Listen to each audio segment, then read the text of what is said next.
everybody. We back again for episode 3 of All Elite with Keeks. I am your host, Keeks, with my work husband that I adore, Drip Drip. What's up? My fellow work husband. We are here for another week. We're getting closer to Forbidden Door. A lot of things has happened. We're going to get on top of it. Let's get started. Shall we? Let's go, Banks, on the producing of this week. I mean, got Banks on the ones and twos. Let's go with the first topic. Let's go. Let's get it on. The game is on. Let's go. That is true. The game is on. First things first. Tony Khan, if you're listening, because I know you will, don't ever go to Kansas no more. The crowds suck. Kansas suck. The only thing about them that's great is Patrick Mahomes. That's it. He's not even from Kansas is the thing. He's from Texas. It's a Texas boy. Don't go back to Kansas. I'd say, is this more of a Southern thing? Like, that area, like, the Southeastern Conference / the Big 12, like, don't go to Kansas, like, because it is kind of a weird place for them to go. They've chosen a lot of weird places to go over the course of their existence, and they've had some, like, their most dead crowds in these areas. I think you've been vocal of that in the past, but obviously Chicago is the home base besides Jacksonville. And then Dallas and Chicago. Yeah. I mean, again, that's the home base is Texas, so they need to always No. And they did All In Chicago, and they keep going to Chicago again for All Out and all that. Vegas for Double or Nothing, obviously they have good reception there. I mean, and what we saw, I think, New York, and kind of the eastern side with DC and Philly. And I was about to say Philly, kind of. Well, that's the ECW home and all that, and they had a good reception in California. It shows they might need to go back there more often when they can, but. Yeah, kind of these weird, obscure, like Kansas. Like, you don't have to be WWE and go to all 50 states. Like, you don't have to try to be that.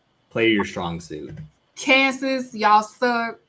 Y'all don't deserve none of the stuff that happened at AEW that week. Don't go back there, Tony. Don't waste your money to go back. Kansas don't deserve nothing. They like that with WWE too, or anybody else. They suck. The fans at Kansas suck. Like, they just suck. Don't go back to Kansas.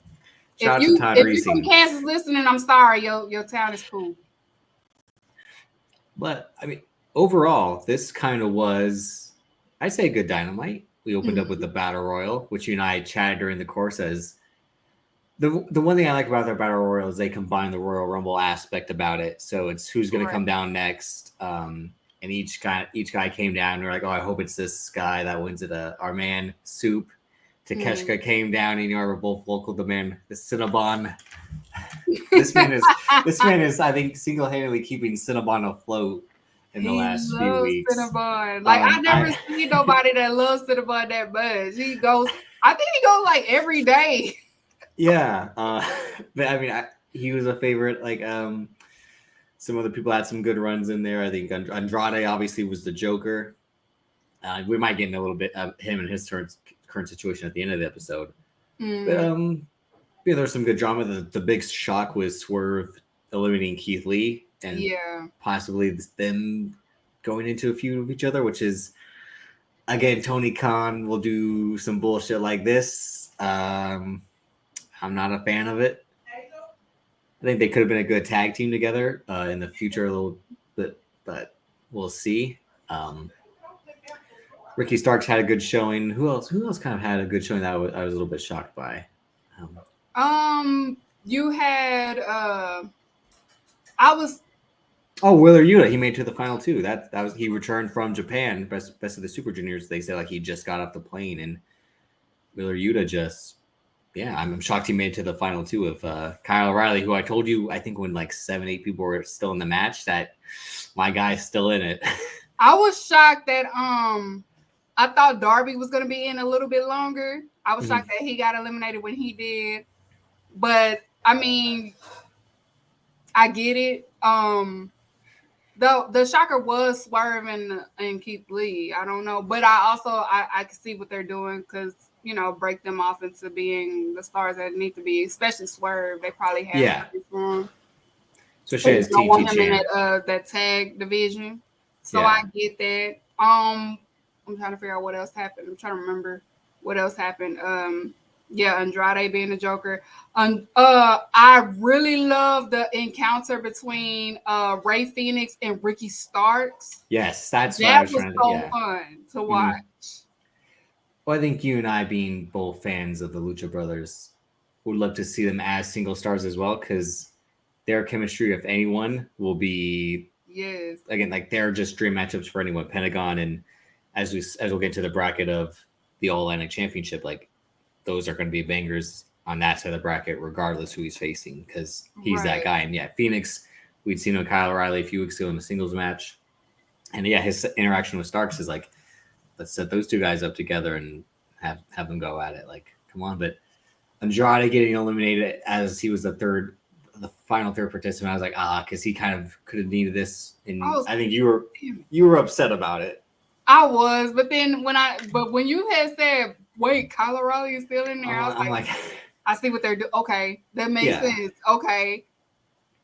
Someone had a tweet, and it was perfectly describing the situations that Kyle O'Reilly benefited the most from winning, but him losing also didn't hurt him because he's losing to John Moxley. Exactly. It helped him look good as a single star by winning this battle royal. But at the end of the day, he'll lose to John Moxley, who is just right above him barely. And we'll get to how good of a match that was. Yeah. But I mean, him beating Wheeler Yuta, I'm still shocked that Wheeler Yuta made it to the final 10. I mean, you sung his praises when they made him that night, when he officially got jumped into the Blackpool Combat Club, that Tony Khan's kind of all in on him as the fourth pillar now, in a way, or the new version of the four pillars. Right. But that was a good battle royal. I mean, they've kind of had, it's always kind of been a thing that's good and bad for them. They always kind of rely on them too much, especially early on. Like, it's a battle royal, and then. But that's how they built their storylines. They just see they play around with those battle royals to build potential.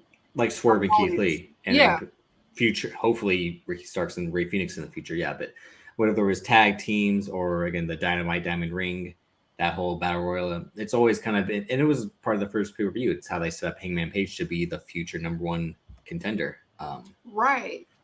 So it's in their company's bloodline, basically, is to have battle royals every so often. Mm-hmm. All right. So what do we have next? Banks. Next up. This show boy. So I will give my work husband the floor on this one. Well, no, I mean, I think everyone knows I'm a huge Kyle O'Reilly fan, but what's kind of your issue with him? Not that I don't think you have hate for him, but do you just not see? I think I'm probably the person who sees it more than everyone. Everyone's like, he's good, but okay. Like, we get it. I think I'm starting to like his run at AEW more than I am in NXT. I think AEW is doing a good job at displaying him better than NXT did because they were so busy surrounding them under Adam Cole. So this run that he's doing right now is getting me to be a fan of him more than I was in NXT. Yeah. If that makes sense. And NXT got stuck by being the tag team guy in Undisputed Era. It was him and Bobby Fish. Bobby Fish got injured, and they were smart to bring in Roderick Strong. And then them as a duo was just insane. They put on banger after banger during that summer when Bobby Fish was healing up. And then him and Bobby Fish as Red Dragon were still a good team. So you saw kind of when COVID hit and he kind of got that mini run with Finn Balor, that he could be a singles guy. I always compare him like he's someone who could be Bryan Danielson-esque. Like he's an underrated talker. He's not a great talker, but he's not a guy, like he has his kind of weird delivery and kind of like snarky demeanor, but he can talk, and he could be like how Daniel Bryan, when he was going on that Yes Movement run, was not the best on the mic, but the people rallied around him because he's a great wrestler. And that's how I've always seen him. But him and AEW be interesting to see if they keep going forward with him as a single star, given Bobby Fish is like 87 years old and is often 105 and is injury prone. And as you said, like he was always kind of behind Adam Cole, and given how Adam Cole's booking is kind of up and down in AEW, and how they're really, I think Tony Khan sees that both these guys can blossom as single stars while being undisputed elite. Right. But then the match with him and Moxley again, it was when Moxley has someone who I think he cares about wrestling. We see a different Moxley. It's a banger. It was a great match. Kyle O'Reilly, since he's been in AEW, has have great matches. That's what I to keep me. telling you. I haven't seen nothing I didn't like him in yet. He doesn't miss, and especially as a single star. I mean, him and Darby Allin had like in the match at Double or Nothing. Like him and Ray Phoenix, that was the best match of that whole tournament. And then him and Moxley again. I mean, just right there on the fly, we knew it was gonna be. We knew Moxley, just like how we knew Hiroshi Tanahashi was gonna win against Hiroki Goto. I had said last week, bet your house on it. This is the lock of the century that this man was gonna win that match, and we knew Jon Moxley was gonna win. But still, it could have just been all right, let's get this upward. But no, it was a back and forth. And it was kind of that New Japan Moxley that we saw in 2019 when he left WWE and said, I want to wrestle. But he still has those camouflage pants. I think that was probably part. I want to say Kyle, when Tony reached out to him, he probably was like, look, I'll come, but you have to, I want to be able to show the world that I am that guy. I think so too. Like a done deal. Like, okay. And maybe that's why we're getting another title. So another person can look good. I mean, is that what we have next? Or next, Banks. Put the next one up, Banks. Oh, next is all right. Another person who I do like, Will Ospreay. I think I haven't really watched much of him as of late. Show the people what Ospreay look like, Banks. Funny enough, I do look like I can be in Will Ospreay's faction. Like his guys showed up in like all black, white shoes. I'm like, damn, I could low key be like the manager to this group. This is why Kansas is trash, because he showed up and people just like, oh, yeah, no, it's Forbidden Door, y'all. Come on. If this was in Dallas, especially Dallas Philly, again, anywhere else would have been lit. No, even Kansas. Jacksonville. You had to have a place where New Japan or ROH was before. New Japan ran that show in Dallas in 2019. He was on that show. He had lost to Lance Archer in that G1 show. Mm-hmm. So that was the thing where they break out these debuts, these surprises, and that was one that fell flat. It's not like how sometimes they've done two in the same night, which both helps and hurts. Keith Lee and Jay White were in the same night. That was a good one, but then they had Adam Cole and Bryan Danielson the same night. That kind of hurt Adam Cole a little bit because everyone was didn't.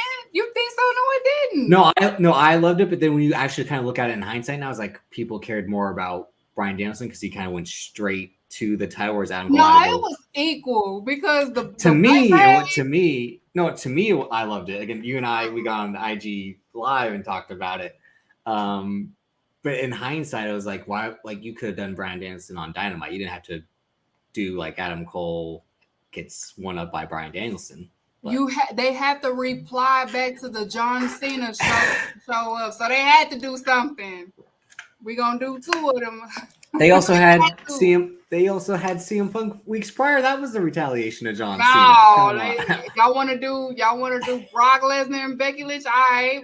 Okay, all right. That's Bryan a little more fair. Danielson and Adam Cole, baby. You're right about that part. I forgot about it. It was more of a retaliation to that because CM Punk was there. John Cena came back, but we got the guy who hasn't been around for 7 years coming back. So yeah. Mm-hmm. Yeah, no, Ospreay could have at least had some type of reaction. If you a Seth fan, I get it, but still, it's the Forbidden Door is happening. So yeah. How close is Iowa to Kansas? Yeah. Don't go back to Kansas, Tony. Yeah. Banks. It just made him look like what Seth Rollins called him, a broke bitch, that he got no pop, which was unfair to him. And again, his stable is just, it's like him and a bunch of like, okay, guys. Like, you like us? Disrespecting the United Empire. Jeff Cobb's the only good guy in that group besides Ospreay. You out here caping for Great O'Khan? Don't say you are. I have no comments to that. Next subject. How many Aussie Open matches you've seen? Come on, TJP's in that group. Come on. All right. Yeah. All right, we got the next subject. Hangman talked his shit after his match on his promo. He said he wants the IWGP title. At first he was trying to figure out why he wasn't back in the title for the AEW, but he was just like, fuck it. If I can't be in that one, let's do the IWGP. So let's clarify. Like, he had this match with David Finlay, which is like, I was never a fan of David Finlay when I watched New Japan. He's not good. Like, it's sad to say that him being the son of Finlay, like, he clearly didn't have his father's genetics as a wrestler.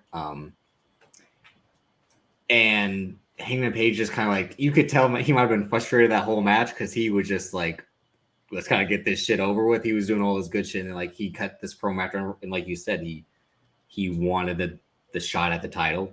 Why am I not in this battle royal? Kansas. That's why he wasn't in the mood, because it was Kansas. But we weren't forgetting that he calls out the IWGP champion. He says he wants Okada specifically.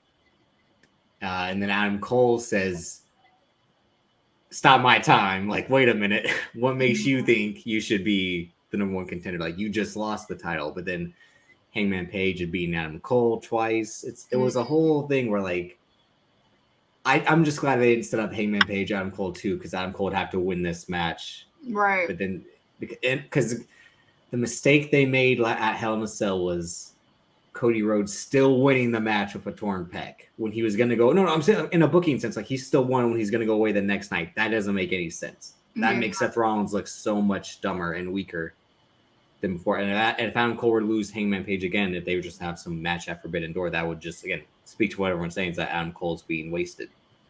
But so Dominion was yesterday, and you and I both said last week Jay White's winning that belt because Okada is going to take some time off. And they were happening. When they were also setting Jay White up, he had shown up to help the Elite kind of reunite the Bullet Club in a way, and he announced Forbidden Door when he showed up on that episode of Dynamite. He walked out. He kind of got a better reaction than Ospreay, but where were they that night? We might have to look at it. Probably was a shit town where, like, he didn't get the reaction he should have gotten as well. I think it was in Kansas. You're just. I think I didn't do no research on that, y'all. Yeah, I listened to my bad. But no, so Jay White, I haven't watched the match. I didn't watch the promo, but you watched the promo. What does he say in this promo? I've kind of just seen people talk about it. Adam Cole made it seem like he wants part of the IWGP too, even though I don't think that's going to be the route. He basically was telling Adam Page, like, you're so adamant that Okada is going to retain the IWGP when my boy Jay White is going to get the title, and what makes you think that you're worthy of getting that title when you lost the fucking AEW championship belt? So even though if you didn't catch up with New Japan, the pay-per-view that happened Saturday, put the picture up, Banks. We gonna get Hangman Page versus Jay White. Put the picture up. Put the picture, Banks. There you go. Hangman and Jay White. Now, yes, Okada is going to take time off to get prepared for the baby, but I really feel like it's going to be Adam Cole versus Okada. It's not necessarily that, of course, Okada will probably end up being in the Forbidden Door, and that's probably going to be his last event, and then he'll take time off. But I really think we're going to get Okada versus Adam Cole, baby. And wasn't the rumor, too, that they could make it a triple threat with Cole, Hangman Page, and Jay White? I don't know if there had any truth to it. I just saw that on Twitter. That was one of those things where, like, But, I think Tony saw the backlash from that and probably be like, we just probably do Adam Cole versus Okada, because if he do that, we don't. I love Adam Cole, but no, please don't include him in this. Well, Adam Cole will be the guy to take the fall in that match, because Hangman Page or Jay White, which is probably what we'll be getting based off Jay White's promo. That's what the promo I said I didn't see yesterday. Because you what you had said was right. I forgot that Adam Cole did my guy Jay White, but he said it and we're like, Jay White would be like, I ain't your fucking guy. Like he's saying like, my man's over here. And then that person's like, I ain't your man's, like, right. But Jay White cuts this whole promo about, you know, AEW. He came at my boy Kenny too many times. I ain't like that. I've only seen what people's reactions to, like, so I didn't watch it, but he did have some truth he about. Came at everybody. He said he even came at Britt Baker. I mean, easy target, but yeah, still. He came at everybody. He said when he beat Kenny Omega. Kenny Omega ended up starting AEW. All y'all went over there. Mm-hmm. So, which is right. It looks like I don't know how they're gonna do this Elite Bullet Club Civil War thing, but I don't know. I had called this months ago with Cal, and I believe Semper Vivi. It might have been on a regular Black Wrestling too, but Jay White, Adam Cole, Kenny Omega comes back. Hangman Page might side with the Bucks again temporarily and like kind of look at Adam Cole in a way, but still be like, it's us against them no matter what. Because I said this to Banks that the reason Jay White didn't go with AEW because he saw the open slot as the top foreign star, the top white guy in New Japan when Kenny Omega and them were going to leave. Mm-hmm. So instead of him being like, yeah, I'll just go with you guys and be part of this from the ground up, he's like, if I stay here, they're going to give me this top spot. Yeah, because they tried to depend on Ospreay, but he's not. Well, he wasn't ready he was still the junior guy. And now they did that in COVID. That was kind of like a break glass in case of emergency. And it kind of has worked. And it was a backup plan because Jay White was still here in the States when COVID and all that was going on. He was in COVID for the first half and then came back to America because that's where he lives. But Jay White staying in Japan is what made him Jay White. Because he was just kind of getting some ground as Switchblade when he came back. But he needed something else to keep going. And when Kenny Omega, Cody Rhodes, Hangman Page, and the Bucks leaving and then go start All Elite, Jay White took that mantle, wins the IWGP title, and then becomes the Grand Slam champion over the course of the last 3 years. So there's a lot going on with this story and this feud. And Hangman Page is the guy they've had history with. They had some good early matches together. And now they're kind of better versions of themselves. So this could be the match of Forbidden Door. But Jay White, I'll be talking about it later in the week because I haven't seen the match, haven't seen the promo. But yeah, you got to see the match and the promo. I've been telling y'all this. This the real promo, not that shit that y'all. Shit, no, Jay White promo. I always say that. I'm sorry. You just go up on YouTube and type in Jay White backstage comments, and like he'll be in the ring laying down, and be like, just like talking and still be talking shit. Like Tanahashi, you old fuck. Right. Like, you thought you could beat me. It's just like an MJF does the whole like, yeah, I'm gonna be over exaggerative and all that. What do you think of that IWGP title, the one that they redid? You and I really haven't really said anything before. I didn't like it, but it looks good on Jay White. Yeah, I think it only looks good on certain people. It looks good on him. I didn't like it on Okada. But it looks good on him. Because we've seen Okada with the classic one too many times. That's why. For you and I, who probably started watching when he was champ, it's like you see that title, you think Okada. Like yeah. I like this new belt design on Jay White. It fits perfect. Mm-hmm. Next, Banks. Debut of the All Atlantic Championship belt. Well, speaking of title belts. So pretty. So beautiful. It's giving me it's if you're listening and you're new to AEW, it's kind of similar to the European Championship belt. Very much, which is they should just called it like the international title because everyone was smart to point out that it says Atlantic when Japan is on the Pacific Ocean, not the Atlantic. So there's some geography, and that's the thing that first came to mind when I saw Atlantic. I'm like, wait a minute, like, and isn't the Indian Ocean kind of more connected? Like, so. There's already some geography issues going on with he probably just liked the name, but didn't think about the concept. But they kicked this off. They kicked the announcement of this title off with a great match, which was Pac and Buddy Matthews, just a banger. Which again, the Kansas crowd didn't really appreciate until like the final stretch. They didn't deserve that match because they were tearing the house down, and then they woke up. They woke up after Pac did he backed into the Poison Rana and flipped it, and it was just like, oh, bravo! Like, then it's like, have you not watched the whole match? Like, exactly. Tony, do not go back to Kansas because they was dropping bangers that whole entire match. Like, we've been waiting on this matchup for a while. See, and then we'll kind of get into Rampage. I think that's why I wasn't really interested in Rampage this week because, like, oh, what a great Dynamite, and then Rampage, the card for Rampage just looked like, with the exception of the Kris Statlander match, just kind of looked like Eddie Kingston's a good worker, but Jake Hager, but Pac and Buddy Matthews, I think they had already made it to the ring, and they say like this will now be a qualifying match for, not a tournament match for the All Atlantic title, and they showed this promo package. It's basically going to be, again, like I said, their European title. I think more or less it'll be their cruiserweight title, based off who they have in it in terms of like work rate. I mean, that's what it looks like. It's like cruiser versus like cruiser European champion in one. So next up we have Pentagon versus Malachi Black. That's gonna be a banger. On the other side, again, that will be one. Tomorrow, well, when people are hearing this, it'll be tomorrow. Ethan Page versus Miro, which probably won't actually be bad. Ethan Page. That's gonna be a banger. Ethan Page can go. He can go. And He's a good ring worker. And then they announced 2 qualifying matches. For the Japan side, it's and Ishii. They haven't announced it. Oh, they have? It was Ishii in one side and Tomoki Hanma and the other side. Oh, okay, that's gonna be a good lineup. No, that each of those guys were in a different match, but I think Ishii will be the one to come out of it. That makes sense.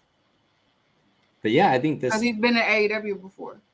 Yeah, and he's Ishii. Like, you can't go wrong there. But again, like just the name, I don't like the look of it that much because it looks too similar to Thunder Rosa's women's title, which is kind of more of a different look. But I do like the flags on and all that again. But the name, when you say All Atlantic and then you see the flags, it's like I have a feeling that Malachi Black might win this. It's either Malachi Black or Miro, one or the other. But I feel like it may be one of the two. See, I thought it was going to be Pentagon versus Miro in the finals because that would be a match. I would love that. I would love that. And I much like you said, I have a feeling that Malachi Black might get this. So it's either them two. I wouldn't be mad at that either. But I think what you said about Kyle O'Reilly, at some point, Tony Khan has to see that with one of the Lucha Brothers, that one of these guys has to have a singles run. Because they like when Phoenix got injured after they dropped the tag titles, they paired Pentagon right with Pac again. It's like this guy kind of maybe should have been TNT champ when all this shit was going on with Sammy and Scorpio. Like he could have been TNT champ this whole time. You talking about Pac? Pentagon, yeah. But I mean, it'll be. I mean, again, like I think this will be the actual work rate title because the TNT title has kind of been on a bad run as of late. So that'll be now 3 singles titles for the men, 2 singles titles for the women, and then we have the tag titles. I thought they were going to announce the 6-man titles, but not yet. He said he already has the belts made. I don't know if they're waiting on Kenny to come back or not. I don't know who they're waiting on, but they already have it made. So maybe they're waiting on the deal to be done as far as like Warner Media or something. Might be a big thing.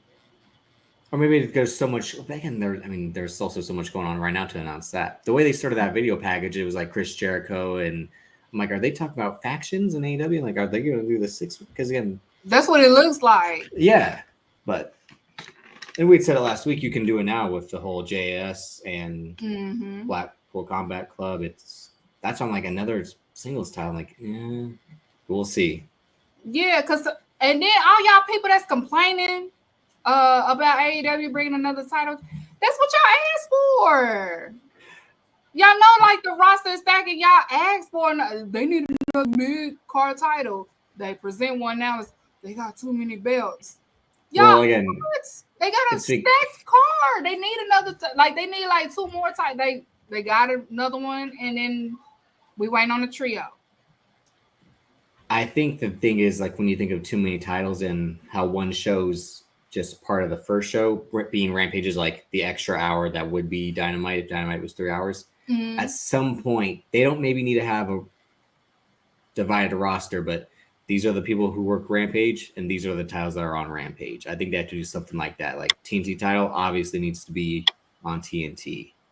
Well, maybe if you notice, that's why the TBS Women's Championship always be on Rampage, and also the TNT does always be on Rampage. It flip flop back and forth for a bit, yeah. Because you see, Jade Cargill, if she's not wrestling on Rampage, she'll at least be on Dynamite, if in a backstage segment or something. So they're kind of subtly doing that, but at some point, I think they really need to break it down to like, this is the Rampage crew, this is the Dynamite crew. Not keep it like completely strict, but what you should expect from each show. That way you can have some tuning. Like I said, like this week's Rampage was kind of weak, as we'll get into it. But what do we got next?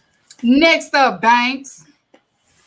Y'all not. I saw they posted the demos again. Now, it's a lot of things going on with Thunder Rosa. I saw earlier today that they was talking about that she is sandbagging. Now, I saw the clips on where they were saying it was probably happening. It kind of looked like it was. I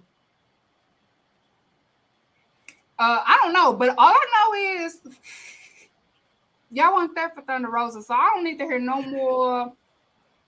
She needs to be put on TV. Y'all need to because y'all weren't there for her. The demo, like that demo bracket for her match, was the lowest one.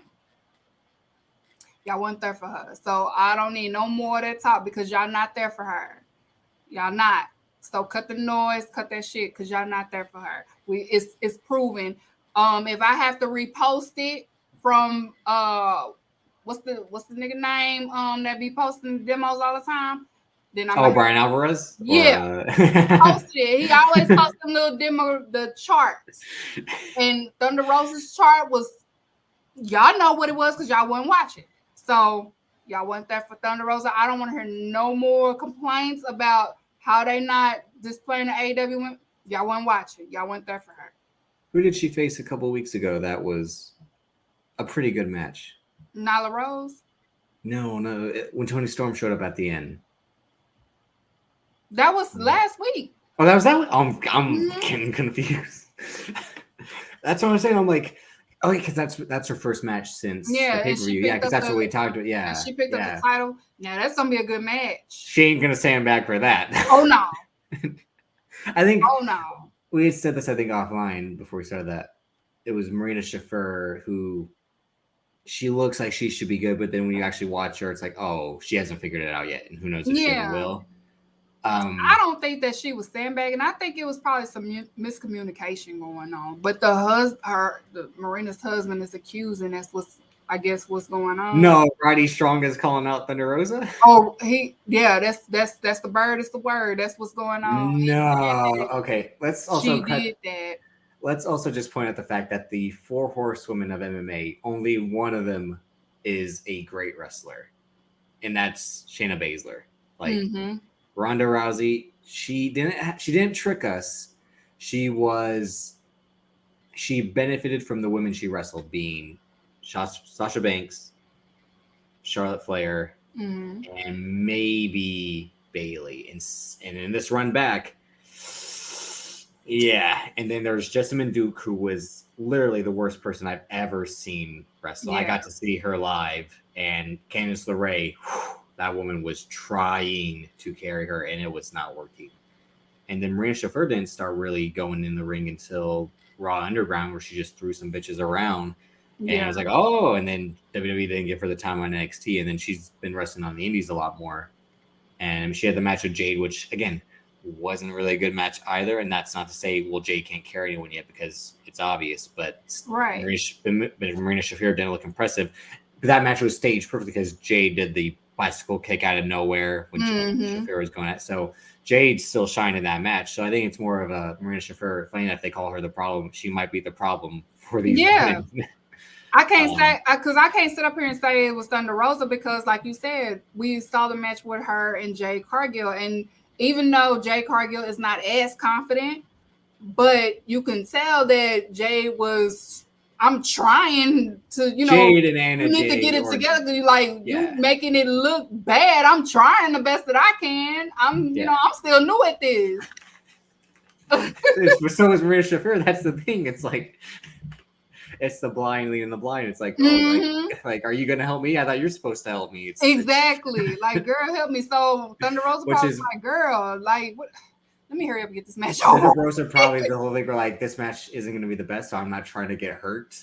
That's probably what it was. So she sandbagged like to not like I'm not going to take bumps in terms of like when John Cena and certain matches on TV would make sure he would take he would put his arms all the way back before landing on the back of his neck, almost like, all right, like I got 3 more matches this week. I gotta take it easy on this one. Like you ain't and then the pay-per-view, wrestle. The pay-per-views in 2 weeks. That's when I go all out. So I think that's what it was at the end of the day. But what you're saying is a fact, which is unfortunate that Thunder Rosa, right? Because she's been almost wrestling almost 15 years. So it's just like. Well, I'm saying isn't getting the respect she deserves as women's champion. Everyone loved her during the build-up, and this is. You had said it in the episode 1. It's repeating the Hangman Page thing that started where you love them until they're a champion, and then when they're champion, you're like, oh god, they're so boring. Oh, it's like, what is she supposed to do? Her and Toni Storm. It's gonna be a good match, but Toni Storm is gonna be the heel in that match. Exactly, because you didn't see her stand back against Serena Deeb. So no, she ain't purposely out here stand back, and she probably didn't even stand back. She probably was trying to communicate.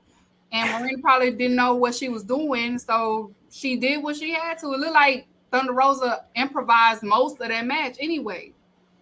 She had to do something. Saying that Roddy Strong was the one like, man, she's making my wife look bad. It's like, then help your wife. Like, right. You're one of the best in the fucking world. Like, teach her. Like, get her in the gym. Like, shut your ass up. Roddy Strong would run from rope to rope and just rope to rope. Like.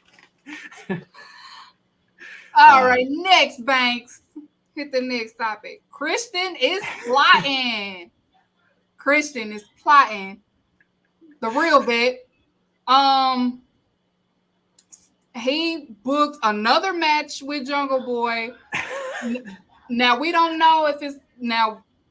As of right now, it's kind of. If you're unaware of what's going on, Jeff Hardy, unfortunately, was arrested again due to having a suspended license and also being under the influence. So as of now, from what I've seen, that they haven't advertised the ladder match anymore. They may end up putting another tag team in that. I'm not sure. We're not sure yet. We'll know Wednesday. This is what if it's a ladder match? And when Christian walks Jungle Boy and Jurassic Express and Luchasaurus down, Edge's music hits, and he's like, me and Christian are going to be the third team. Drip, I'm going to be done, but it's bad enough I already heard the rumors that he may do that. That won't happen. That won't ever happen. No, but it's rumors that he may join just to do like a last run with Christian. And that's gonna piss me off. That's gonna be the funny. Listen, this show going live when that happens. I gotta go live. Like live. Like I gotta go live. I need a whole You're gonna see Edge do this whole. You're gonna see Edge do this. I want to work the young guys, prove I can still go in the ring, and he ain't did shit. He been winning everything. But no, it's the Jeff Hardy thing. I mean, I don't want to say the writing is on the wall, but it was based on how he was moving in the Young Bucks match at Double or Nothing. Yeah. And it is, again, very tragic and given his history. So hopefully he kind of, I think Banks, a lot of people in wrestling podcasts, Twitter, all that are hoping both of them hang it up sooner rather than later because their bodies can only handle so much. And that's why putting them in a ladder match was like, are you fucking... Tony Khan, are you the one that's high? Because have you not seen what this man just did? It ain't even that. He had a ladder match, and then on top of that, they had to go to Mexico to do that match with Dragon Lee and Bro, no. So So I don't know now, but that's what's happening. Christian is plotting on Jungle Boy's downfall because Jungle Boy was I text you right after. I'm like, why does this man why does he put his son in danger? Like, he's a horrible father. Like, it's coming. The turn is coming, everybody. We waiting on it. It's like, Dad, I'm not a good swimmer. Here you go. Right in the deep end. And every time Jungle Boy's like, what the fuck? Like, he's like, what? I do want to say this though. I saw people were coming for Matt Hardy like they did Naomi with the whole situation, y'all. Listen, it's like my granny always used to say, you can take a dog to the water, but you cannot make it drink. And I'm pretty sure Matt Hardy, as being the oldest sibling, because I'm the older sibling, you can only do so much. Matt Hardy probably did what he's a father of 5 and he has a wife. So he can only do so much. He can't babysit all them kids. He cannot babysit Jeff all the time. Like, he can only do so much. And being that Matt is the oldest and being that he's like the only one that's left due to their father passing 2 years ago, he can only do so much. So I'm pretty sure Matt Hardy is not taking it just as lightly as everybody else. I've saw like some horrible things said about Matt, like he be enabling his behavior. No, he doesn't. How you know that? Like, no. The optics of it always make it look, given the circumstance that Jeff was the more successful and the more, the bigger star of the two, that like Matt always kind of needs Jeff to get popping. Because like, let's not forget Matt Hardy showing up in AEW from the start was like, oh God, he's here now. Like, no, it's not. Yeah. No, it wasn't. See, you went in the trenches. That was you tell me he was like hooting and hollering for Damascus when he had the red hair and shit. It wasn't no crowd, but everybody was happy. It wasn't no crowd. I was not.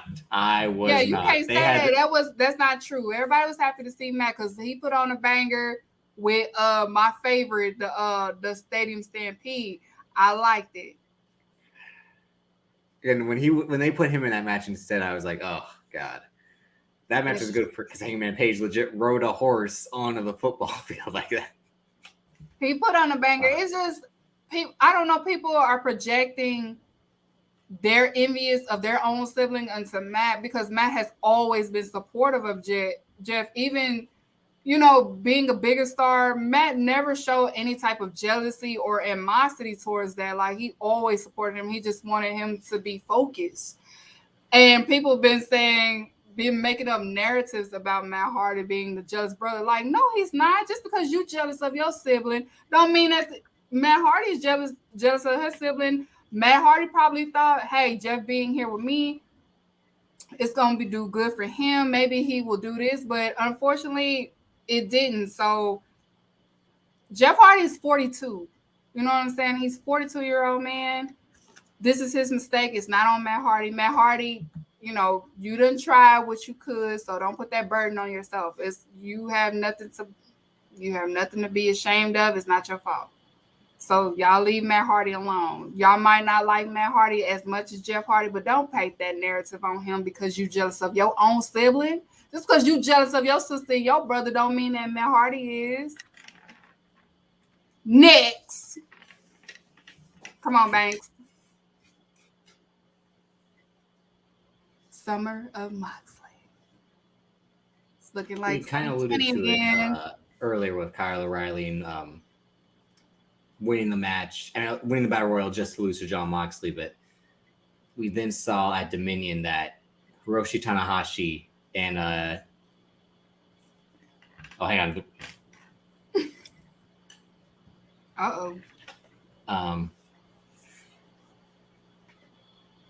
You trying to get his name? That I can't hear you right now. Technical difficulties. Can you hear me?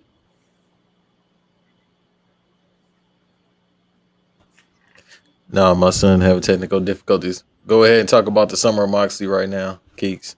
I can't hear you either, Banks. My work husband is having technical difficulties, y'all. Go ahead. Talk about the Summer of Moxley. Summer of Moxley is here, you guys. My work husband's having technical difficulties, but we're gonna keep it going. Summer of Moxley is here. Moxley defeated Kyle O'Reilly in their match that they had on Wednesday. It was a great match. It was a banger. Some people was kind of upset that Kyle O'Reilly won, but Moxley ended up defeating Kyle O'Reilly, and once he defeating him, he's in a position of being against which is now Tanahashi. So we're gonna get Tanahashi versus Moxley. The Summer of Moxley. Moxley is saving the summer. It's 2020 again. Real quick, did you see? Yeah, I had it on. I wasn't really watching the match, but Hiroshi Tanahashi, I forgot to take a picture and send it to you. Had on like wig number 8 during his match with Hiroshi. Yes, like he did. It was again. This man's hair was short 2 weeks ago, and then he had like the full like this man. Don't play with Moxley. I mean, not Moxley. Tanahashi has the best hair in the game. If John Moxley rips off Tanahashi's wig during the match of the year, he takes out his extensions and just like stomps. No, we might get a real fight for real. Don't touch my hair. But no, I mean, we talked about this over the course of the show. Again, this is only episode 3, but Tanahashi, Moxley, it's a match that's been going on. We've been waiting on it basically 2 years since Tanahashi came back from Japan. He's been calling Tanahashi out. He got all the other guys and said he had Kojima, he had Nagata, he's had all these other people. And Tanahashi is, a legend in Japanese wrestling. He's made it over the States a few times with ROH, but this will be his biggest high-profile match in America. Yeah. And granted, this is much like Okada and Banks and I talked about this briefly. Tetsuya Naito, like this is a kind of broken down version of Tanahashi. Yeah. He's got some miles on him. He's Dirk Nowitzki the last 2 seasons of his career with the Mavericks. But he's still got some tricks up his sleeve. He can still, I think turn it on when he can. But I hope this doesn't main event, but it probably will because it's the AEW title. It's main event, and they already said it. But I mean, if we're getting Hangman Page, Jay White, that should really be the main event, because that match is gonna kill this match. I mean, John Moxley can carry people sometimes, but not like. It's the Forbidden Door, but it's AEW's Forbidden Door. So it's New Japan and AEW's Forbidden Door. They have the X to say I think this may main event it. It will, but it's because again, and again, John Moxley's gonna win this match. No way Tanahashi's walking out with that title, and John Moxley will probably get his proper Summer Moxley, like you said. He didn't because COVID happened, and low key, he kind of had some bangers during that in 2020 with no crowds. Summer Moxley. But yeah, I mean, it's now proven. How many matches? I'm gonna look up the Forbidden Door real quick before we go into our next segment. Yes, how many matches we have right now? Door. Because Tanahashi Moxley, Hangman Page and Jay White, I'll say is questionable but probable as well. Also, the champion at Stardom was calling out Thunder Rosa, so it's a possibility we might have that too at Forbidden Door. Oh, yeah, and the thing that we forgot about is the Zack Sabre Jr. calling out Bryan Danielson. Yes, that was a result of yesterday's show. I need that too.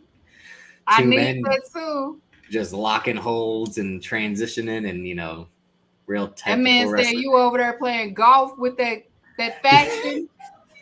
He's like, what do they call them? The Blackpool Country Club. It's like, damn. Yeah. That was a low key. Zack Sabre Jr. has kind of been okay on the mic in New Japan. I mean, yeah. When he was in the CWC that summer in 2016, he was a guy who I've been a fan of his, but I knew WWE wouldn't get unless he was in NXT the whole time. But him in the main roster, they would have him. Well, that they probably would have given him some Austin Powers type gimmick. They just would have been horrible. But they faced before in 08, but this is before Zack Sabre Jr. is what he is now. So this he had the weird like Noel Gallagher haircut and all that. Yeah, he has more of the David Beckham haircut now. He has the old Justin Bieber. Yeah, I tried. That was my haircut for a while too before I started. You had the Justin Bieber? No, I'm not saying. No, I'm saying like Zack Saber's hair now. No, I didn't have. That's what my hair looks like if I don't put nothing in it, though. Oh, Justin Bieber, you gotta wear it like that one day. The bait. Well, I mean, that's one day we'll. Baby. For our Halloween episode, that's probably when I'll finally dress up as Orange Cassidy for the episode. Okay. Record. That means you gotta dress as an AEW wrestler too. They watch. Oh wait, I'm sorry. And I forget what the thing we're forgetting because it'll be taking place this week is, again, your man Wardlow. He's in the storyline. Everyone mocked him on Twitter for passing up the title shot because he said he wanted to face the TNT champ instead, but he has this storyline with the plaintiffs of his assault. He got faced all 20. Which is kind of clever. I do like that. Smart Mark Sterling be like, you are attacking these innocent men who are just doing their job. Which he was. True. But no, yeah. He's just going to, like, again, be a one-man army against these 20 jobbers. And, I'm here for it. If Wardlow's just going to throw dudes around until he becomes TNT champ. Because that seemed like Scorpio Sky came out on the ramp after and, like, they were almost going to have a showdown. So it seems that's next. And I like that too. I was like, finally, we can take this brain seriously again. And what was smart in that angle was Dan Lambert said, "Your ankle."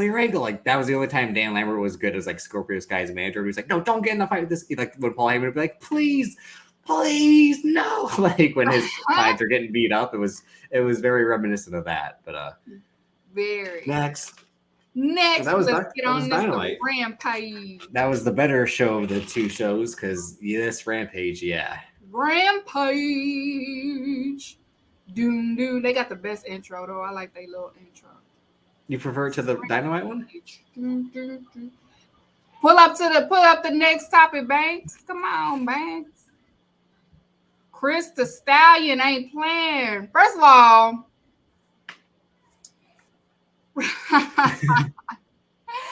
Red Velvet tried to run up on her while she was coming up, and she slammed her ass. Kris said, "Ho, get off me!" To the Dustin Rhodes power slam, just right on the floor. Stop playing with Kris the Stallion, man. She mean business. She took the victory. It was a good match. Like them two have great chemistry together. It was a great match. I saw a question on Twitter that said why Rampage display women's matches better than Dynamite.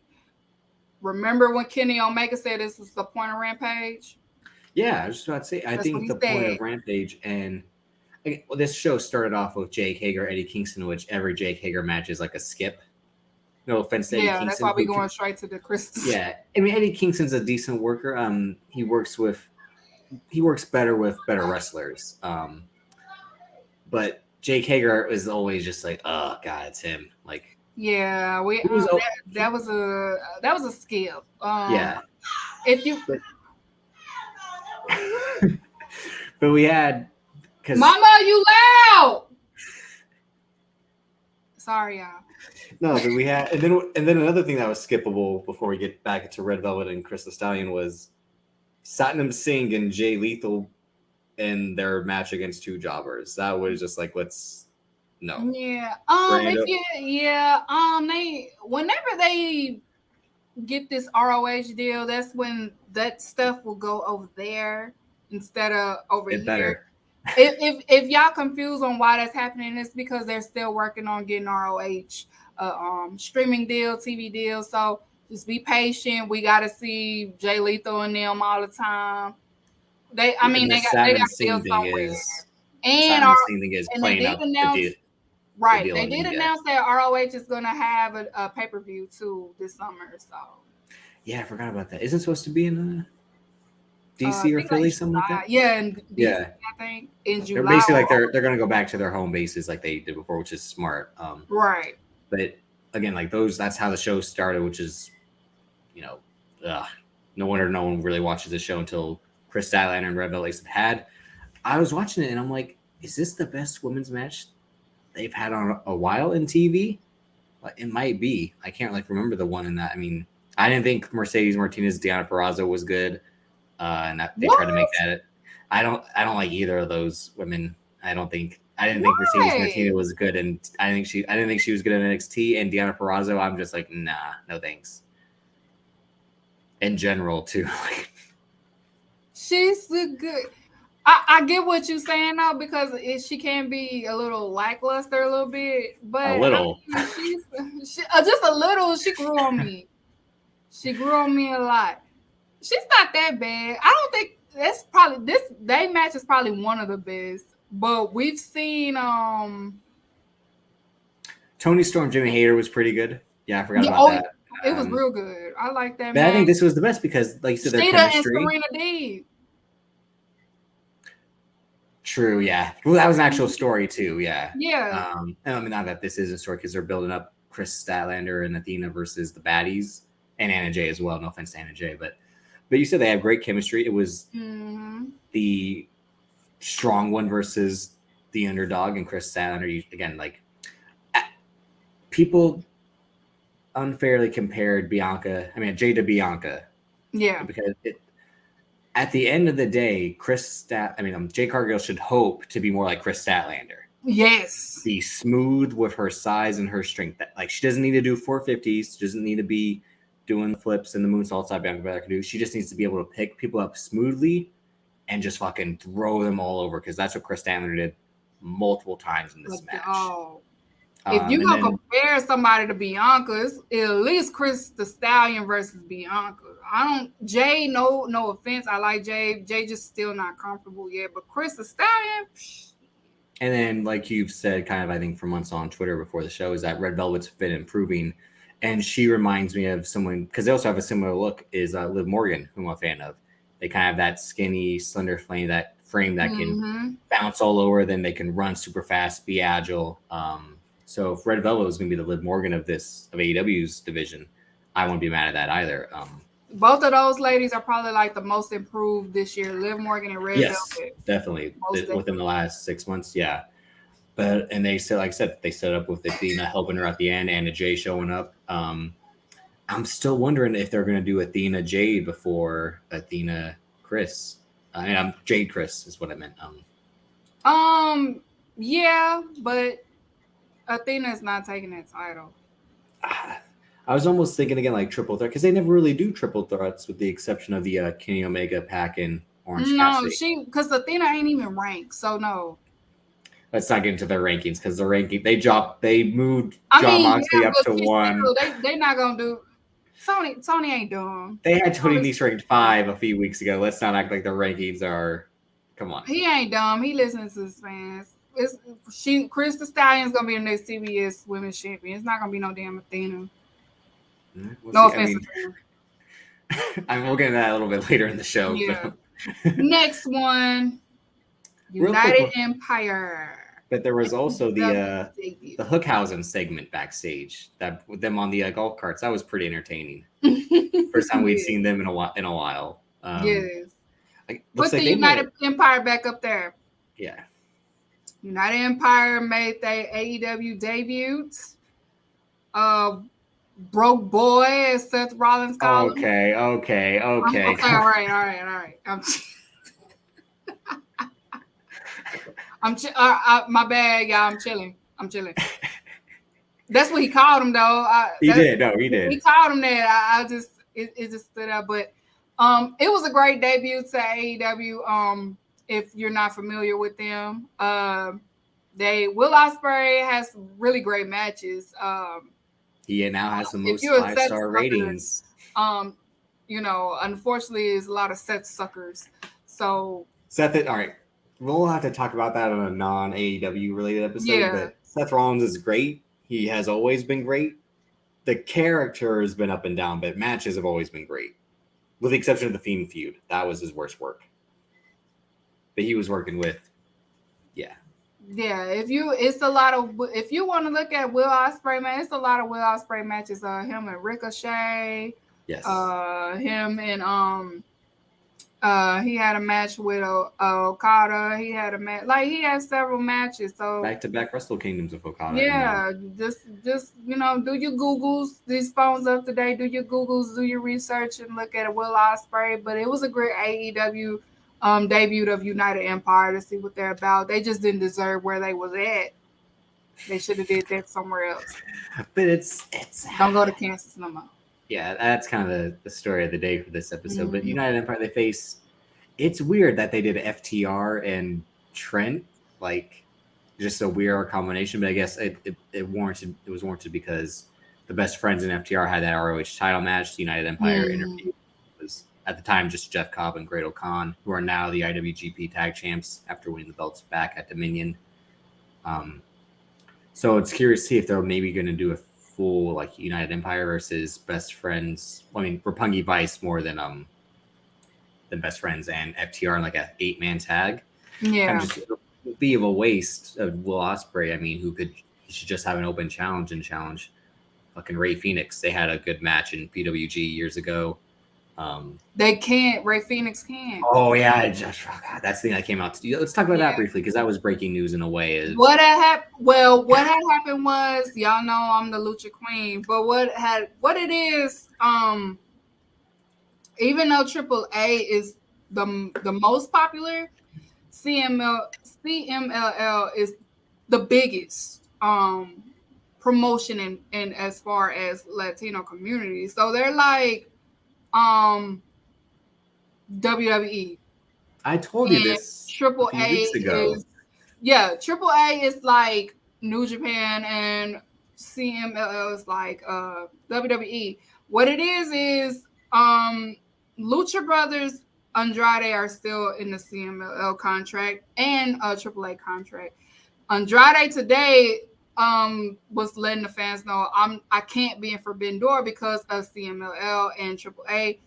Conan lying ass was like, they ain't got nothing to do with us and CMLL. Then Andrade exposed him like, I still ain't been paid from Triple Mania 1. Mm-hmm. So what was you saying? So that was a whole thing. So we won't see my boys, unfortunately. Which legit sucks because Andrade will Ospreay. That's a different smoke that Tony Khan don't want to get involved with. Like if you think what's going on with Itachi and New Japan, Ibushi, I'm sorry, Ibushi, my bad. Ibushi. But if you think that that's bad, you don't want to deal with the cartels. So yeah, and isn't the woman in charge of AAA? Yes. Isn't it? Yeah. That's why he had to delete that because. But no, I think when I brought this up a few weeks ago, because you were very pro AAA, but I'm like, isn't CML the bigger deal? Because they had the previous relationship with New Japan. Yes. And more often than not, guys sided with AAA because like it's more popular. Again, you hear like the stories that go on with the shit Conan. And they're the oldest. So yeah. But the shit that Conan pulls is why people are so hesitant. I mean, not hesitant, but like, hesitant to keep working in AAA because it seems like it's kind of thrown on the fly a lot of the time with even though their shows are huge, it's always just kind of like last minute booking of this or that. If you're on Twitter, Lucha Blog, he gives more in depth of every situation. I just put out the obvious, but he is more very informed on it.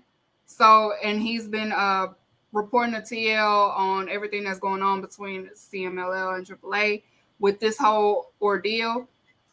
So I prefer y'all to follow Lucha Blog. But what's going on is because people are greedy, so they don't. Andrade and Lucha Brothers cannot be part of Forbidden Door, which is dumb. Yeah, it's stupid, but. That's why the territory days ended the way it did because people are they become very territorial of certain people. And I don't understand it anyway because they haven't even booked Lucha Brothers and Andrade ain't even been in CMLL in a minute. Even though they are still under contract, they ain't wrestled with them in a while. Well, I thought it was more CML had the contract with New Japan, so any non-CMLL wrestlers can't be on a show that features because again, like I said, I think Dragon Lee and them were CML and then jumped to AAA, right? Yeah. Same thing with Bandito. So it's probably a thing But where they like still be doing shows. So it's really like I have to look at Lucha Blog again because they probably have like a per like you do Right. 6 months off. Like they always said, Ghetto booked the foreign talent in New Japan with 1-year deals. That's why every year the Young Bucks were like, we're gonna stay in New Japan. And then that final year in 2018, they were like, this might be our final contract in New Japan. Which is why that whole summer they kind of got to do whatever they want. They became heavyweight tag champs for the first time. They did this and that, and then come January 2019, they said we're starting our own company. We're not going to stay in New Japan anymore. So in Texas, I mean Mexico, they might have a similar thing with like these months, no more. Like because Andrade did do a show, and it was CMLL based, but it was like last year. I can't remember the exact date, but it was last year. And Ray Phoenix, no, it was Penta. Penta also did a show last year too. It had to be. Would they have been facing each other in that match? Is that what it could have been? Were they the ones facing each other in that match? No, Penta faced, I want to say Dragon Lee. It had to be Dragon Lee. Damn. And Andrade had faced not Psycho Clown. There's another guy. I cannot think of the other guy, but he faced somebody there.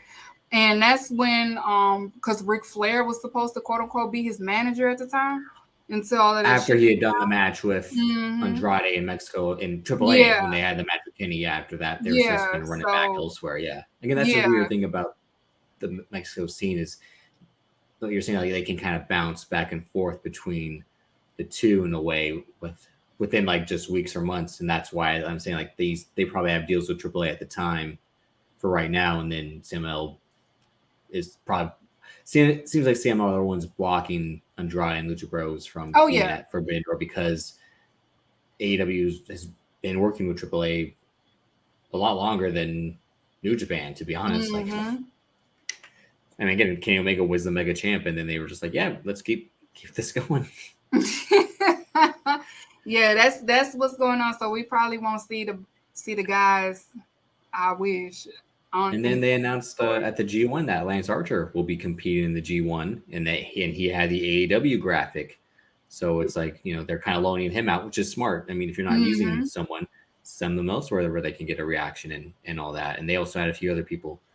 Tom Lawler, who's in New Japan America, basically, New Japan Strong, and Jonah Rock, who is Bronson Reed's going to be in the G1 Climax. And I saw some Lance Archer slander. Y'all going to have to chill with that. Don't do it. I always just thought he was okay. He's good, like, for his size, he does a lot more than, like, other guys do. But I just never was a big fan. Like, but I didn't hate him either. I just like, yeah, he's good.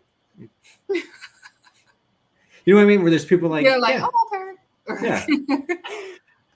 Like, okay, he not bad, but I'm not. I mean, the whole look I kind of get, like the red braids, where I'm like, you just look like male Nikita Lyons. Like, can we like settle it? Don't compare him to that. Oh, so okay. So when it's someone for you, okay. Don't compare Lance Archer to that. Next, Banks. This is, again, your segment every week. Yeah, we're going to get down to the nitty-gritty, to the TFW list, the fuck what. Some of y'all be posting shit just to be posting shit. Put up the first one, Banks. This informant one, it said, I love seeing AEW ratings decline. It's my daily medicine. Need some help. My weekly energy, my monthly inspiration, and yearly motivation. AEW downfall is the only reason I'm still alive. I was born to love and enjoy the unsuccess that AEW has achieved. What a loser. What a something wrong with you. Seek some help. That's your reason. Put up the next one. No, that's just, I mean, like, all right. So no, put this one back on. Thanks. No, yeah, put this one back on. Now play the Offset video, and then I'll get out of here. Play the Offset video. Come on, Banks. Because I saw this go on that day, and all men should stay out of women business because that's women business. Yep. So I'm out. Based that on this one. Athena, I'm sorry, you going on the list today. The TFW list. Now, Athena, first Jade and Jade cut like a little, Twitter little promo or whatever. It went hard per usual. Athena answers and says, she mentions Jade Cargill and said, that's real rich coming from someone who's also buff blonde, Mandy and Charlotte. She mentioned 2 white women, I don't know why, are already taken. I don't know why she said that. Move on, hussy. I haven't heard that. My granny. I was about to say. She said, move on, hussy. If you're not from the South, that usually means hoe. That usually means fast, all of that stuff. So if you're not Southern, hussy, that's what it means. Now, the thing is, we ain't heard hussy in a long time. So this is some big mama lingo right here. This is somebody that's been born in the 30s and the 20s. So I haven't heard hussy in a long time. She said, move on, hussy. I hope you keep that same energy next time I see you. Now, this would have went hard in 1935, but it's 2022, so it's not making no noise, Athena. Don't say, you embarrassing me. We're from Dallas. She went to Duncanville. Come on. You're a Texas girl. We got better comebacks than that. Move on, hussy. No. No. Next. Real quick, the only thing I will comment on is the Mandy-ish. That was a good, damn, she, because again, the whole thing about, they wanted me to wear fishnets, and she's like, I'm not Mandy Rose. I can't wear fishnets. And then that was when John Cena said, nice tattoo to The Rock about writing the promo on his wrist. That was that level of God damn, you have to kill them that bad. Sheesh. Athena, do you got some real beef with Mandy or something? Because you done said her name unprovoked again. It must be Mandy must have said something. Jade Cargill is a real student of the shit talking game. Very Anthony Edwards and Hustle-esque with the shit talking. She a Florida girl. Florida girl, aka that's all. That's it. Yeah, that's it. But no, I mean that was a real. Everyone on Twitter just stop the damn match. Again, right? By God Almighty, by God. That's natural. She probably didn't even think too hard to even say that comeback. She just said it. That's probably her natural. Next one, put the next one up. Enough for the hussy. All right, this another informant said, I can see why Cody Rhodes and Tony Khan / the Young Bucks always fought during creating meetings. I don't know where she got that from. Nobody ever said that. The Bucks would push for people like Kyle O'Reilly to get pushes when Cody knew the fans would hate shit like that. The booking has been ass since Cody left the company. I don't know where you were, but this is the same Cody that cut a promo that said that his biracial child will end racism, and also put himself over against what's Anthony Ogogo.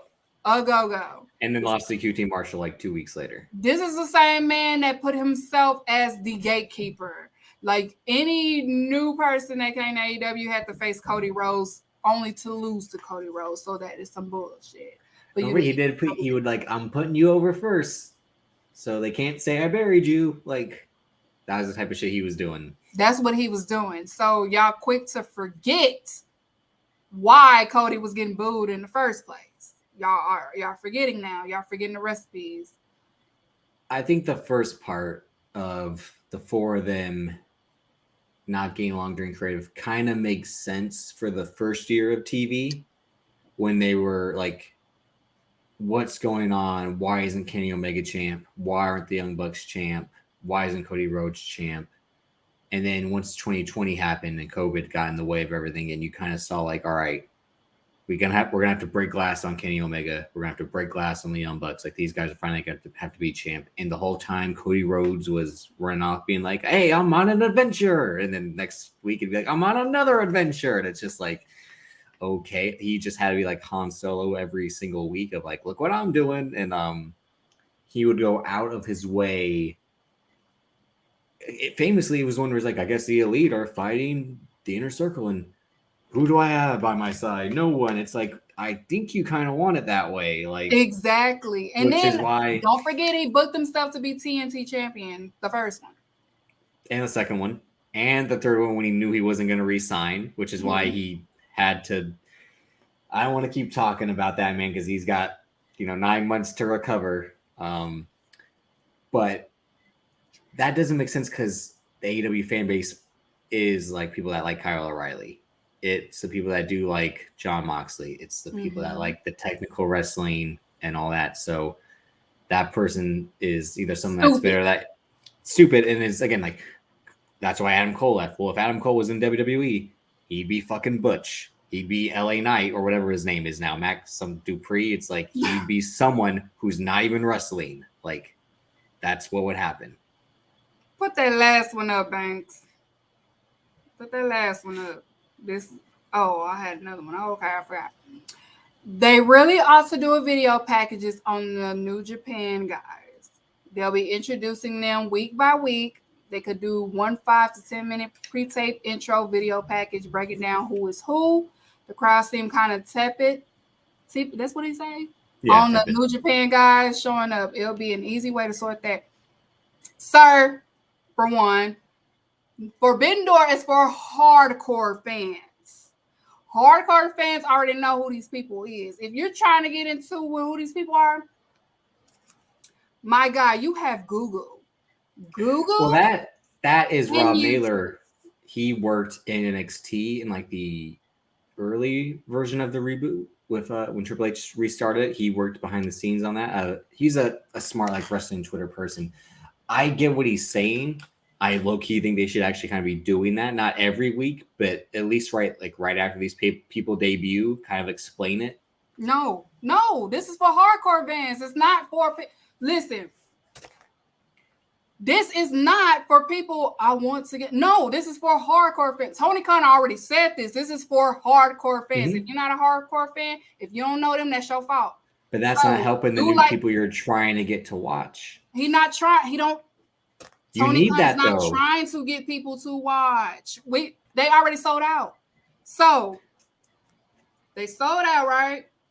If you don't know who these people is, do your Googles. You're going to have to go on Google on YouTube. This is for hardcore fans. He already said this.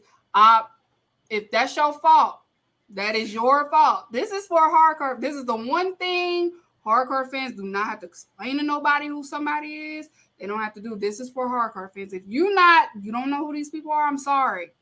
You're just going to have to go on YouTube and do your clips and do your Googles, or you don't have to watch. One way or another, they already sold that. They got their money.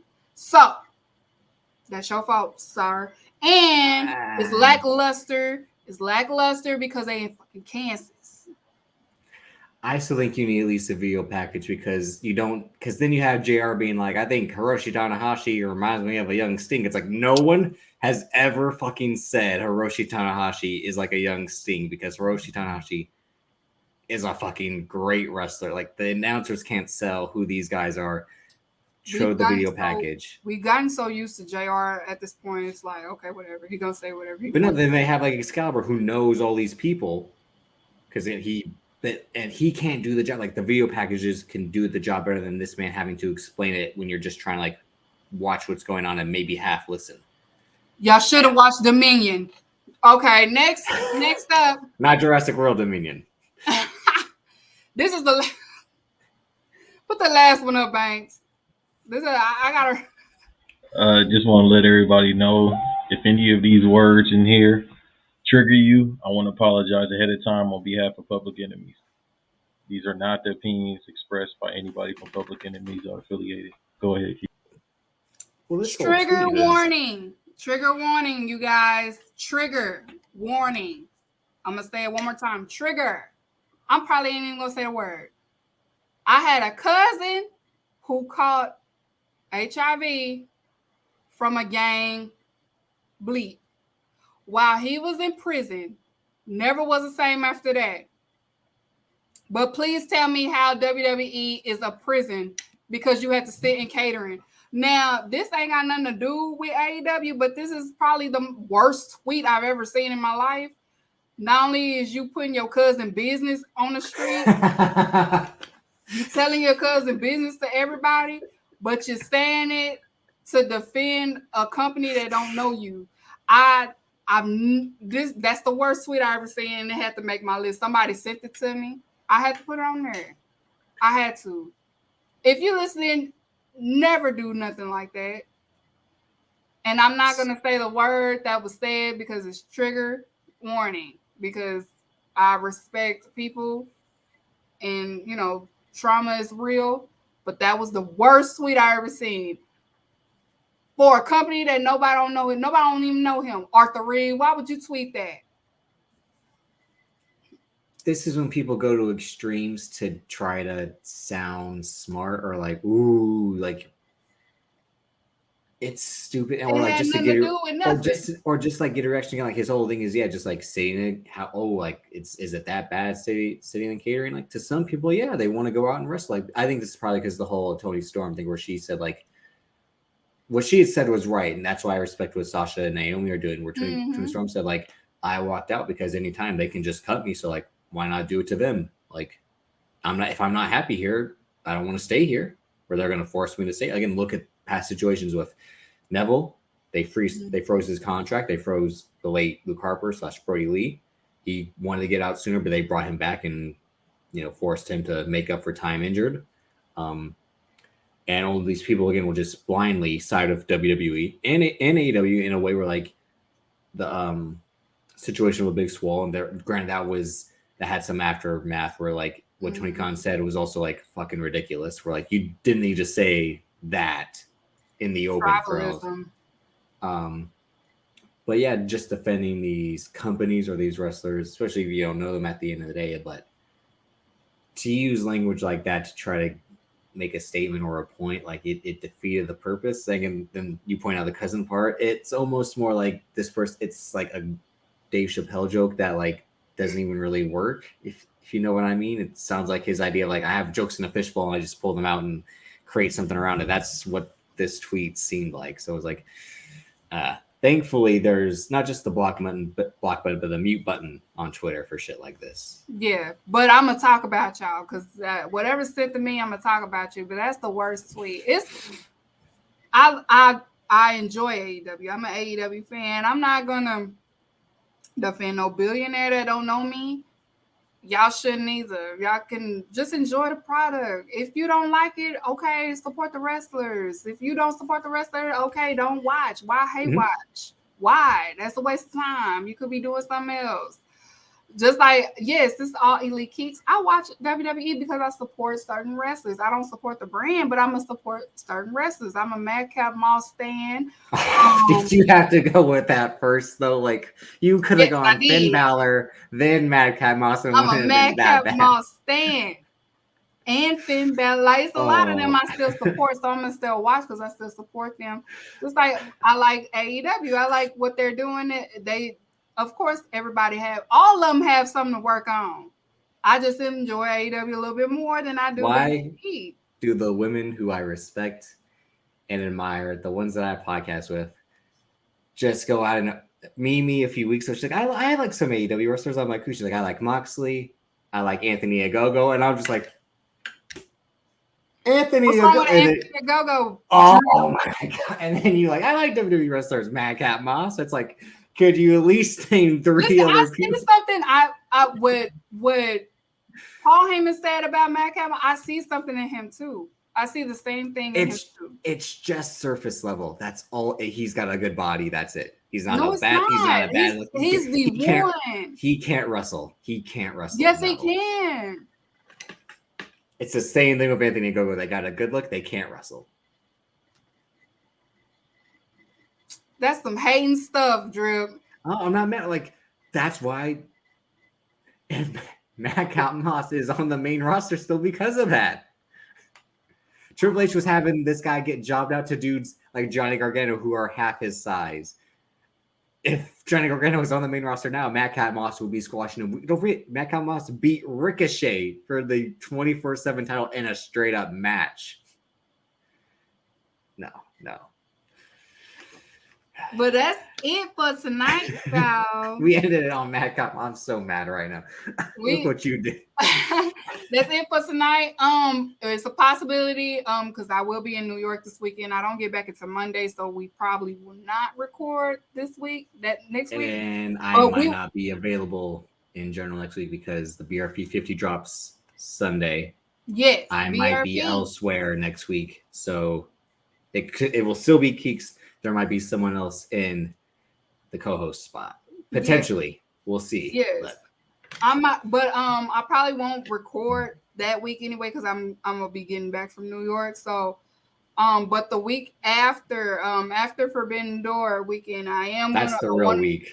Yeah, that's the real week that I do want to go live. So I will be live. I will do the live streaming and all.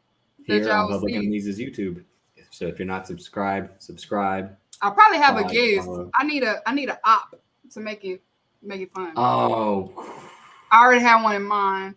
So but that's the thing about next week. That kind of sucks. It's like, oh, it's just the extra buildup, which they desperately need for Forbidden Door because it's like what's gonna happen. But like the Forbidden Door post show, that's gonna be the real show to talk about. Like, did it live up to the hype? Right. And all that because. I mean, ROH in New Japan when they had G1 Supercard, WrestleMania weekend in New York, that was a show I didn't see, I think, until much later. But that famously had like the Ospreay Jeff Cobb match. That's when Jay White lost the title back to Okada. That was, again, they stacked it with ROH matches and New Japan matches. Bandito, Dragon Lee, and Taiji Shimura had a fucking banger of a junior heavyweight match where Bandito grabbed both of them and flipped off the top rope. But the real ROH shit. But you're right, yeah. A lot is happening. Announcements this week. Like Drip said, be on the lookout for BRP's countdown. Make sure y'all support that.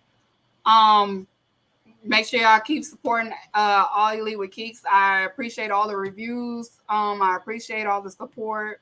We both do.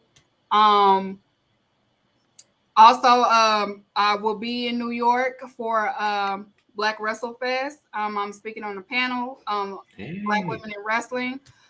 So be on the lookout for that.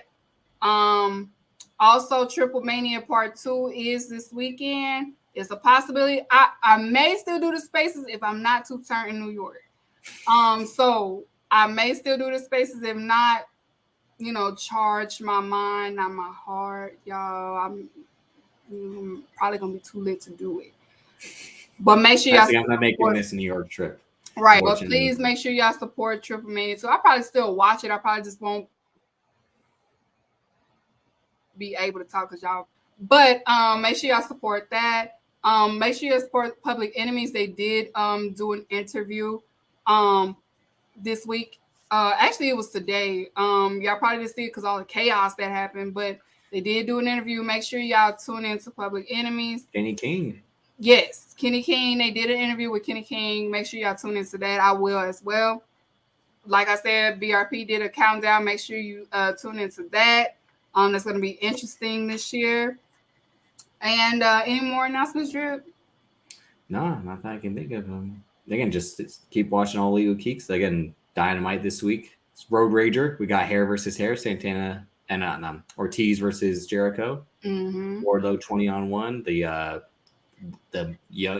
We'll just say the tag team championship match. We don't know what it will be at this point. Up in the air. But then Forbidden Door is coming up. Forbidden Door. Make sure y'all if you don't know these people, do your Googles. Y'all got phones. All y'all got video phones. packages would help it do, but everyone does have access to the internet. Yeah. And nobody is safe from the TFW. I let some of y'all make it this week, but I ain't gonna let some of y'all make it no more. I'm gonna tell y'all to y'all face like I've been doing. You made the list. Words, Chris Jericho. Oh my God. You just made the list. You just made the list. Y'all have a good night. Watch the game. Yeah, I wonder. I had to turn it off. The word today is job. Job. You hear me?